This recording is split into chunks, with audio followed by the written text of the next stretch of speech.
The Butterfly House of London Zoo is full of beautiful specimens. Here, in this replica of their natural habitat, they can thrive, away from predators and other threats. But in the wild, life is more difficult, and butterflies are becoming harder to find.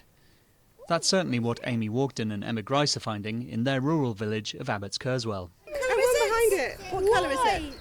There it is. Oh, a white one. Has it got? Oh, I saw that one is a large white. After school, Amy and Emma often take their children and school friend butterfly spotting. It's fun to go on a nature walk, but they're also doing it to provide data for the charity Butterfly Conservation. Having a yearly record of what is around and what isn't around, I think, is really good scientific data to indicate changes such as global warming and habitat destruction. Butterflies are sensitive indicators of what's going on, so it's really important.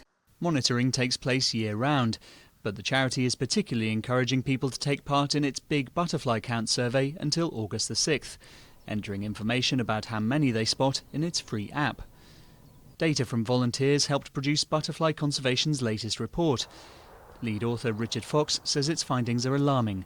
80% of species are in decline, and butterflies are no longer present on average in nearly half the areas they were found 50 years ago. The major causes of the decline are what we humans have done to the landscape in the UK over the past 50, 60, 70 years. And so that's things like the intensification of agriculture, which is not just chemicals that go into that, pesticides and fertilisers, but also changes to the landscape. So removing hedgerows, maximising the space for growing crops and pushing nature out of farmland.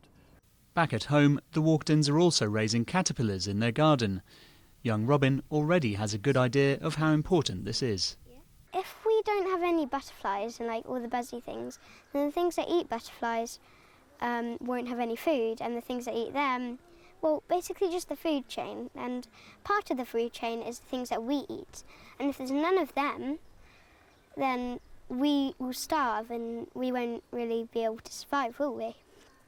The decline in butterflies and other insects isn't limited to Britain, with a 2020 study in the journal Biological Conservation estimating insect numbers worldwide have dropped by 5 to 10% in the past 150 years. The UK government now includes butterfly numbers as an official indicator of biodiversity. The hope is that with proper monitoring and efforts to protect threatened species, the decline in butterfly numbers could begin to reverse.